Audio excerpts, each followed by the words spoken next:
Assalamualaikum warahmatullahi wabarakatuh. Ketemu lagi dengan saya Kling Lele. Seperti biasa, kita akan menjawab beberapa pertanyaan daripada sahabat kita yang tertunda belum saya jawab karena belum sempat juga, tapi tetap semuanya akan saya jawab. Dan langsung saja supaya tidak menyita waktu terlalu lama, kita cek dulu pertanyaan dari siapa dan seperti apa.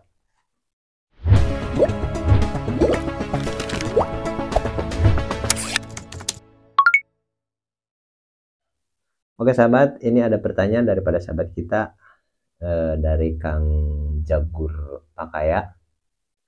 Yang pertanyaannya, saya pernah budidaya pul pelet, keuntungan bersih per kilo cuman 2.500 Kang. Terus 2.500 itu per kilogram maksudnya. Pengen dapat 2,5 juta itu harus produksi 1 ton. Berat di modal, akhirnya saya beralih ke gurame sama nila. Tolong kasih resepnya Kang. Harga di tempat saya 16. Kalau FCR 1:1 aja masih tipis Kang, sisa 4.000, belum dikurangi benih sama biaya listrik. Puyeng Kang, itu pun kalau ikannya sehat.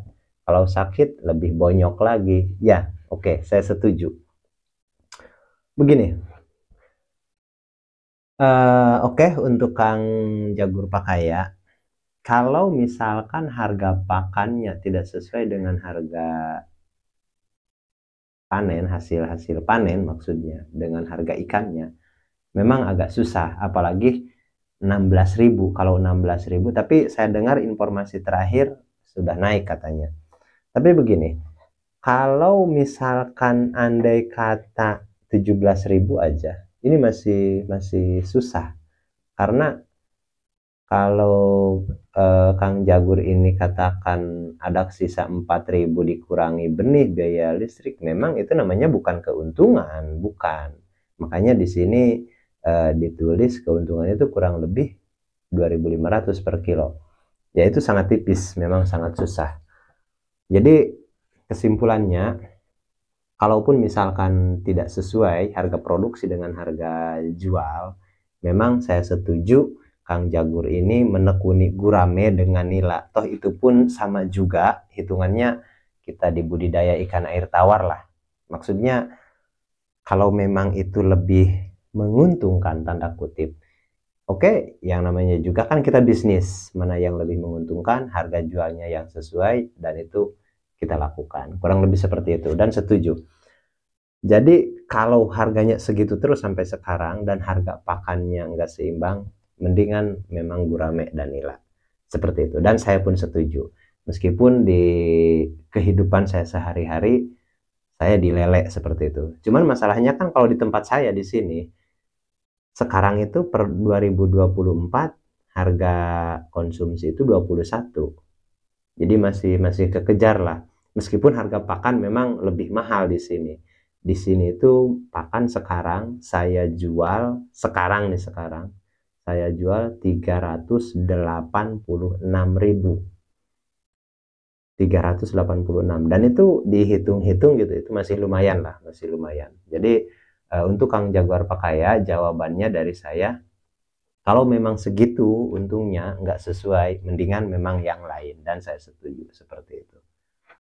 Oke, pertanyaan berikutnya yaitu dari Kang Indra Bima. Dengan sistem kocor, akhirnya air jadi bersih dan bening. Apa tidak memicu kanibalisme, Bang? Nah, oke, jadi begini. Sebenarnya ikan lele itu kanibal, ya memang kanibal. Tapi di situ pun kita bisa siasati. Pertama, dengan melakukan penebaran benih yang sesuai ukuran, yaitu yang ukuran ya minimal paling kecil 78 lah, paling kecil saran saya. Bagus-bagusnya sih 9-10 kalau ada, cuman memang agak sedikit susah sih. Cuman saya biasanya meskipun 9-10 agak susah, kadang-kadang 8-9. Atau mengikuti cara-cara seperti yang saya lakukan. Jadi kita melakukan pendederan dulu tuh. Bahkan kalau kita melakukan pendederan sendiri, beli benih itu mendingan yang kecil. Maksudnya mendingan yang kecil sekali daripada tanggung 56 gitu, atau 67 gitu kan tanggung. Mendingan yang kecil sekali, mending 23 atau 34 seperti itu. Kita dederkan sendiri. Dan itu suka hati kita, mau tebar di ukuran 910 atau 89 atau 1112 yang hampir remaja. Itu kita lebih leluasa lah, karena kita sendiri yang berdederkan seperti itu. Dan itu nggak rugi. Sahabat bisa buktikan, bisa coba. Dan soal kanibal di sini, karena air bening, sebenarnya kalau pakan itu cukup, itu enggak. Sahabat bisa buktikan, kalau pakannya cukup, itu enggak. Jadi kanibal itu dalam artian yang pertama disebabkan karena kelaparan, yang pertama. Dan yang kedua disebabkan karena ukuran ikan yang memungkinkan untuk kanibal. Seperti itu. Yang memungkinkan itu seperti apa? Contoh, ada yang ukurannya sebesar ibu jari, dan ada ukuran yang sebesar jari kelingking atau sebesar telunjuk. Dan itu memungkinkan.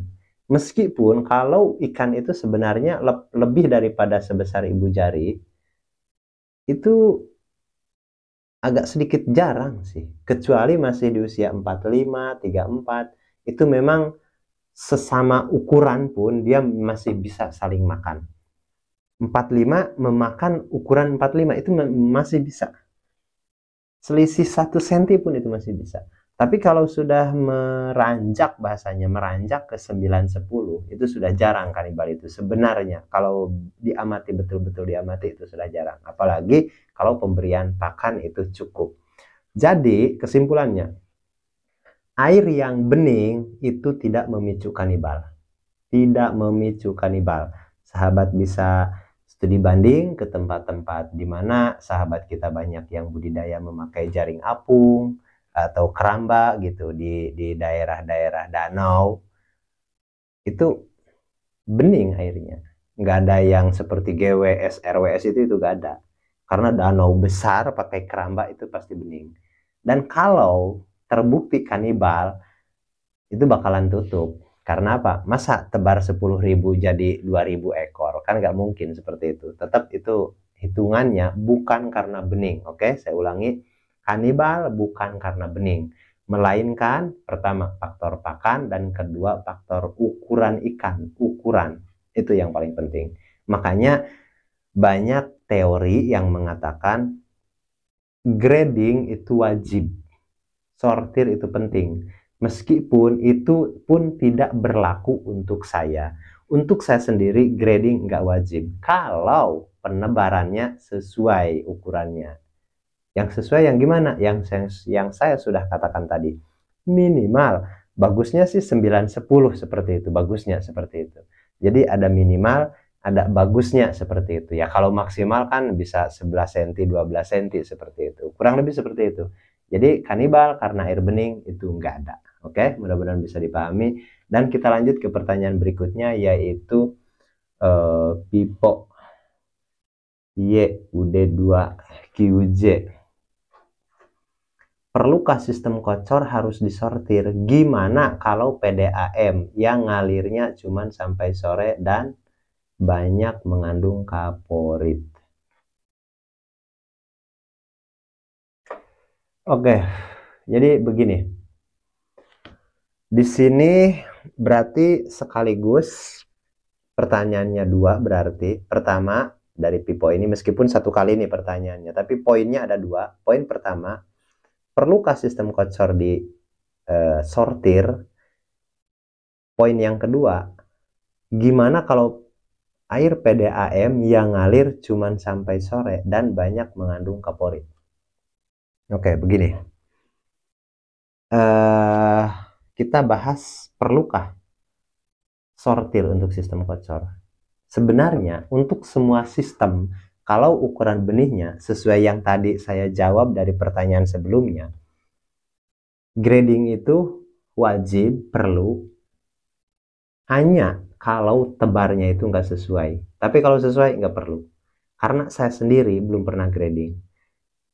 Terus Apakah panen sekaligus? Memang enggak panen sekaligus, parsial. Kenapa parsial? Karena saya ukuran jual yang masuk konsumsi untuk saya jual sendiri di pecel lele di tempat saya, itu size-nya itu 6-7 ekor dan itu bisa dibuktikan. Jadi bagi orang yang enggak percaya, silahkan datang ke tempat saya dan buktikan. Survei langsung ke lapangan, survei langsung ke pasar. Itu size-nya. Makanya ukuran 8 di saya sendiri nih, saya nggak jual ukuran 8. Apalagi 9, 10 saya nggak jual. Tapi kalaupun misalkan sahabat mau beli ke saya, memang saya jual. Karena saya nggak jual ukuran 8, 9, 10, dan seterusnya. Nggak jual itu bukan karena saya nggak mau jual. Karena marketnya ukuran segitu. Kalaupun misalkan ada pesanan tertentu, agen-agen tertentu, memang saya jual. Kecuali lebih dari 10, 12, 14, memang saya agak sayang lah seperti itu. Karena tinggal beberapa hari lagi, itu bisa mencapai ukuran 8. Jadi, ada ada batasan lah, ada ukuran. Jadi kesimpulannya begini, saya tebar di ukuran 89, rata-rata nih, meskipun kadang-kadang ada juga yang 78 kalau memang benih itu lagi susah seperti itu. Jadi masa panen itu parsial karena penjualannya. Andai kata ditanya, kalau kita tebar ukuran 8, 9, 9, 10 dalam waktu 60 hari, memang rata-rata ukuran size di panennya itu ukuran berapa sih rata-rata? Kalau nggak disurtil nih, nggak dipilih. Itu rata-rata di angka 6 sampai 10. Sebenarnya masuk kalau diborongin gitu kan. Itu masuk. Nggak ada yang isi 20 gitu ataupun sebesar ibu jari, masih sebesar ibu jari, itu nggak ada. Dengan catatan SOP-nya harus ikuti juga. Jangan misalkan tebarnya 89, oke lah diikuti. Usia 60 hari masih ada yang segini. Pas saya tanya, dikasih pakannya sembarangan. Sudah campur alternatif, pakannya pun pakan di bawah 30%. Pokoknya nggak sesuai SOP-nya lah. Jadi di situ pun kita harus bijaksana juga. Jadi jangan ya bahasanya ngutip sesuatu yang kelihatannya menguntungkannya saja, tapi yang resikonya enggak seperti itu. Jadi bahasanya giliran untungnya mau besar, tapi giliran cost-nya, budgetnya kita minim, ya itu pun agak bingung juga seperti itu. Jadi kita pun harus realistis lah, kita pun harus bijaksana juga seperti itu. Jadi apapun yang saya katakan, dan itu ada SOP-nya, dan saya jamin 100% bisa dibuktikan, saya tantang kalau ikuti SOP-nya 100% juga, seperti itu. Jadi nggak bisa ditelan mentah-mentah juga, misalkan oh ukuran 78 berarti selama 60 hari bisa mencapai 6-10 dong, paling besar 6, paling kecil 10. Iya, tapi SOP perawatannya itu memang harus ikuti. Pakan wajib dibibis pakai probiotik dan itu terus-menerus harus diikuti. Pemberian pakan intervalnya juga harus diikuti seperti itu. Frekuensinya berapa kali seperti itu harus diikuti juga. Apakah mau ambil 3 kali per hari atau mau 2 kali per hari? Kalau 3 kali jam berapa? Kalau 2 kali jam berapa seperti itu. Dan itu ada SOP-nya seperti itu. Jadi itu harus diikuti seperti itu. Oke, karena masih orang yang sama mempunyai 2 poin pertanyaan, meskipun satu pertanyaan, tapi poinnya di sini ada 2. Poin yang kedua adalah, gimana kalau air PDAM yang cuman sampai sore dan banyak mengandung kaporit? Oke, di sini. Air yang mengandung kaporit, kalau untuk sistem kocor itu gak masalah. Karena di situ kita tidak menggunakan bakteri nitrifikasi dan bakteri apapun di kolam. Kecuali kita menggunakan selain daripada bakteri yang tadi. Maksudnya begini, kalau di sistem kocor, kan kita nggak menambahkan molase di air, kayak seperti bioblok lah istilahnya. Enggak. Sistem kocor itu kalaupun kita mau pakai bakteri, bakteri itu hanya dicampur ke pakan, pemberian pakan saja. Dengan tujuannya, pertama untuk melunakkan pakan tadi, untuk bisa memisahkan nutrisi-nutrisi yang ada di pakan, supaya lebih mudah dicerna. Jadi bahasanya memudar apa namanya, memisahkan nutrisi yang ada di pakan lah bahasanya, supaya pencernaannya lebih bagus. Itu fungsi daripada probiotik. Meskipun ada efek positif tambahan juga untuk memperbaiki air juga sebenarnya. Tapi andai kata mengandung kaporit pun, itu kaporit sebenarnya untuk membasmi bakteri patogen, untuk membasmi bakteri lah, untuk membasmi bakteri. Karena PDAM itu memang ditentukannya supaya air itu tidak mengandung bakteri patogen, jadi si air itu mengandung kaporit. Seperti itu. Tapi untuk manusia dalam penggunaan tertentu itu aman. Dan untuk ikan pun aman. Untuk ikan pun aman. Nggak mati karena mengandung kaporit gitu. Ikan nggak mati. Kecuali kayak ikan hias di akuarium. Air PDAM itu sebelum dipakai di akuarium kita harus endapkan dulu, disimpan 3 hari, bahkan 1 minggu, bahkan bisa 10 hari sampai air itu betul-betul zat kaporitnya itu memudar, bahasanya sudah teroksidasi lah bahasanya. Jadi baru kita ambil airnya. Karena kaporit itu sebenarnya disebut cara memudarkannya itu memang mudah. Didiamkan saja 24 jam di dalam bak, itu kandungan kaporit itu akan memudar, akan teroksidasi. Seperti itu, kurang lebih seperti itu. Jadi air yang mengandung kaporit untuk sistem kocor itu bisa. Yang penting tahap pertamanya begini. Contoh nih, kita mau tebar, minimal si bak itu sudah penuh air nih. Bak kita isi air penuh dan diamkan minimal 1 hari 1 malam. Bagusnya sih 3 hari. Setelah itu kita tebar benih. Oke, dan kita jangan langsung kasih kocor. Sampai berapa lama? Sampai kira-kira air itu mau berubah. Ada fase perubahan di situ, baru kita tambahkan kocor. Dan itu pun sedikit kan, apalagi di sini cuma sampai sore, berarti kemungkinan malamnya enggak kemungkinan, ataupun siangnya yang enggak, malamnya. Dan itu terserah, yang penting perhitungannya kalau diakumulasikan semua kurang lebih 20% pergantiannya itu. Mananya itu kan enggak tergantung semua. Andai kata 20%, per 1000 liter air cuman 200 liter yang mengandung kaporit dan yang lainnya enggak, dan sementara di situ tercampur. Andai kata nilai kaporitnya, komposisi kaporitnya ini per 1 liter misalkan 1 ppm, ataupun andai kata nilai kaporitnya itu komposisinya misalkan per 1 liter 0,5 ppm atau 0,2 ppm misalkan nih, dan dibagi ke dalam 80% yang tadi, itu jadinya 0, berapa persen, sangat sedikit seperti itu, dan itu aman. Oke, jadi kesimpulannya, untuk sortir di sistem kocor, kalau benihnya sesuai penebarannya itu nggak perlu sortir kalau benihnya sesuai penebarannya, yang pertama. Dan yang kedua tadi, untuk air yang mengandung kaporit apakah bagus untuk sistem kocor? Saya jawab bagus. Yang penting tahap penyediaan air pertamanya yang ada SOP-nya, ada manajemennya juga seperti itu. Dan kalaupun misalkan sahabat mau detail lagi, sahabat bisa ikuti live streaming saya, dan di situ kita bisa tanya jawab langsung. Sahabat bisa bertanya dalam menit itu, jam itu saya bisa langsung jawab. Seperti itu. Kalaupun misalkan sahabat merasa keberatan mengikuti fitur gabung, mengikuti pelatihan bersama. Dan kalau misalkan nggak keberatan, sahabat bisa langsung melalui WA saya dengan cara sahabat mengikuti fitur gabung dulu, dan di situ ada nomor WA saya, dan 1x2 saya jawab paling lambat 1x24 jam. Meskipun nggak sampai sih, biasanya 5 menit 10 menit, paling lambat 1 jam saya langsung jawab seperti itu. Jadi kurang lebih seperti itu.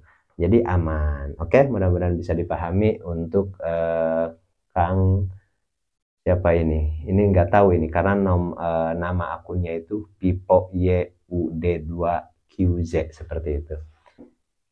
Oke, mudah-mudahan bisa dipahami, dan saya pikir untuk pembahasan yang ini takut terlalu panjang. Cukup sampai di sini dulu, dan kita lanjut di pembahasan berikutnya. Assalamualaikum warahmatullahi wabarakatuh.